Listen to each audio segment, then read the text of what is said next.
ஏரியால நீ எப்படி உள்ள வருவ அப்படின்னு சொல்லி ரொம்ப தகாத வார்த்தையில பேசி லேடிஸ் நாங்க லேடிஸ் விட்டு தான் அடிக்க வைப்போம்னு சொல்லிட்டு லேடிஸ் எல்லாம் வர வச்சுட்டாரு. விஜய் இன்னும் வரவே இல்ல. வராதமே எங்க உயிர் சேதாரமா ஆகுது. இன்னும் வந்துட்டு எங்களுக்கு எவ்வளவு உயிர் சேதாரமா ஆகும். டவுல் போட்டுன்னு வராங்க சார் டிவி கேக்கு. வந்தவனையும் நீங்க விஜய் கட்சிக்கு சர்வே எடுக்க போயிருந்தோம் சார். ஒரு 12 மணி ஆக போல எனக்கு ரொம்ப டயர்ட் ஆயிருச்சு. சரி ஜூஸ் குடிக்கலான்னு சொல்லிட்டு அங்க அங்கப்ப நாயக்கன் ஸ்ட்ரீட்ல ஃபிர்தோஸ்ன்ற கடையில ஜூஸ் தான் சார் குடிச்சிட்டு இருந்தோம். அவர் வாலண்டியரா எங்க அண்ணனுடைய சட்டையை பிடிச்சி வலிச்சாரு. அப்பயும் நாங்க சொல்றோம், நாங்க சர்வே எடுக்கலங்க, ஜூஸ் தான் குடிச்சிருக்கோம், நீங்க எதுக்கு வாலண்டியரா வந்து சண்டை போடுறீங்க அப்படின்னு கேட்டதுக்கு போலீஸ்காரங்க வந்து நாங்க சொல்றோம், நாங்க இந்த மாதிரி நாங்க ஜூஸ் தான் குடிக்கிறோம்னு சொன்னா அவங்க நாங்க பேசுறத காது கொடுத்தே கேட்கல. அவங்க என்ன சொல்றாங்களோ அவங்களுக்கு சாதகமா தான் அவங்க நடந்துக்கினாங்களே. நாங்க பிரெக்னெண்டா இருக்குன்னு சொல்லி கூட யாருமே காதுல வாங்கல. ரொம்ப லேடிஸ் வார்த்தை அதிகமா விட்டாங்க. அதுவும் இல்லாத நீ எப்படி மார்க்கெட் சைட் நான் வரேன்னு பாக்குறேன், நீ வந்தீங்கன்னா நான் உன்னை விட மாட்டேன்னு சொல்லிட்டு எனக்கு கொலை முயற்சி வேற பண்ணி மிரட்டல் விட்டு போயிருக்காங்க. தெரேசா அவங்க பேரு. எந்த இதுல இருக்காங்க? 56வது வட்டத்துல இருக்காங்க, காக்காத்தூப்ல இருக்காங்க.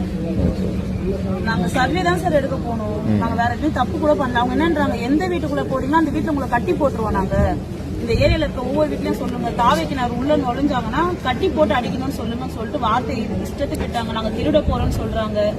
நிறைய பேசுனாங்க சார். நாங்க பதிலுக்கு வார்த்தை எதுவுமே பேசவே இல்லை. லேடிஸ் எல்லாம் ரொம்ப அடிச்சாங்க. என் கூட இன்னொரு பிரெக்னென்ட் லேடி இருந்தாங்க, 8 மந்த். அவங்க பயந்துட்டு அவங்க வீட்டுக்கு போயிட்டாங்க. அவங்க இங்க இல்ல, அவங்களுக்கும் கையெல்லாம் கிழிச்சிருக்கு. அந்த லேடி வரல, அவங்க பயந்துட்டு போயிட்டாங்க. அவங்க முஸ்லீம். இந்த மாதிரி ரொம்ப அராஜகம் பண்றாங்க சார். உங்க என்ன கோரிக்கை சொல்லுங்க, இப்ப என்ன பண்ணணும்? ட்ரீட்மெண்ட்ல தான் சார் இருக்கு. இந்த சைடு கை ரொம்ப வலி இருக்கு, அடி வயிறும் வலி இருக்கு. ஆர்எஸ்ஆர்ல அட்மிஷன் ஃபர்ஸ்ட் ஸ்டாண்டில தான் போட்டாங்க. அங்க இருந்து என்ன சொன்னாங்க, நீங்க பிரெக்னெண்டா இருக்கிறதுனால ஆர்எஸ்ஆரம் போங்க சொன்னாங்க. ஆர்எஸ்ஆரம் போய் நான் சொல்றேன் எனக்கு வயிறு வலிக்குதுன்ற இங்க இருக்கணும்.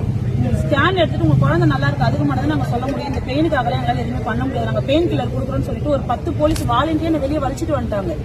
அதுக்கப்புறம் எங்க ஹஸ்பண்ட் சண்டை போட்டாரு, அவங்க உடம்பு முடியாம இருக்காங்க, நீங்க எப்படி வெளியில கொண்டு வருவீங்க, என் பொண்டாட்டிக்கு என் குழந்தைக்கு எதுவுமே இல்லை, நீங்க சைன் போட்டு கொடுத்தாங்க, நான் கூட்டிட்டு போவேன்னு சொன்னதுக்கு அப்புறம் அங்க இருந்து ஒரு வாட்ச்மேன் லேடி சொன்னாங்க, அவங்களால ரொம்ப முடியல குளிருதுன்னு சொன்னதுக்கு அப்புறம் தான் திருப்பி என்ன உள்ள கூட்டிட்டு உட்கார வச்சாங்களே. இங்க கையில இன்ஜெக்ஷன் போடுறாங்க சார். அது 4 லேடிஸ் வந்து வாலண்டியரா புடுங்க வந்தாங்க. அதுக்கப்புறம் நாங்க வீடியோ எடுக்கிறோம்னு தெரிஞ்சதுக்கு அப்புறம் அவங்க போயிட்டாங்க எடுக்காம. ஹாஸ்பிட்டல். ஆமா, நர்ஸ் ஆறுமு கிட்ட ரிட்டர்ன்ல வாங்கிருக்காங்க. இந்த மாதிரி இவங்க டிஸ்சார்ஜ் ஆக மாட்டேங்கிறாங்கன்னு சொல்லிட்டு ஒரு கம்ப்ளைண்ட் எங்க கிட்ட 10 பேருக்கு வந்தாங்க சார். மார்லயே குத்துனாங்க சார். என்னால முடியல, நான் கீழே ஊந்துட்டேன். நான் தான் உங்களுக்கு பிரச்சனைனா ஓட்டு போடுங்க, டிவிக்கு ஓட்டு போடுங்க, அதெல்லாம் நீங்க சொல்ல வேண்டிய அவசியம் கிடையாது. எங்க விருப்பம், நாங்க எதுக்குன்னா போடுவோம். ஓட்டு இதுக்கு தான் போடணும், அதுக்கு தான் போடணும் அவசியம் கிடையாது. இந்த விஜய் இன்னும் வரவே இல்ல. வராதமே எங்க உயிர் சேதாரமா ஆகுது. இன்னும் வந்துட்டு எங்களுக்கு எவ்வளவு உயிர் சேதாரமா ஆகும். டவுல் போட்டுன்னு வராங்க சார் டிவி கேக்கு. வந்தவனையும் நீங்க விஜய் கட்சிக்கு தான் ஓட்டு போடணும்னு சொன்னாங்க. பத்தல நடிப்பு, பத்தல கண்ணுல பயம் தெரியுது. நீங்களா யாருடா?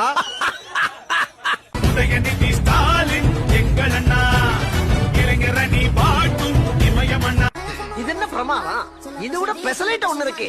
கூவுடா. யாரு இது? சித்தப்பு. நீங்க எப்ப வந்தீங்க? என்ன நீ பார்க்கவே இல்லையா? பணத்து மேல ஆசைப்பட்டு உங்களுக்கு துரோகம் பண்ணிட்டேன். நீ என்ன துரோகம் பண்ணாலும் அவனை மன்னிச்சுப்பேன். ஆனா 10 பேருக்கு வந்தாங்க சார். மார்லயே குத்துனாங்க சார். என்ன அவார்டா கொடுக்குறாங்க? இப்படி ஆக்ட் பண்றியா? கையில கட்டு போட்டுக்கின்னு ஹார்ட் அட்டாக்ன்றீங்க. அத மட்டும் என்னால மன்னிக்கவே முடியாதா? இப்போ உனக்கு சீரியஸ் டைம்டா. 10 பேருக்கு வந்தாங்க சார். மார்லயே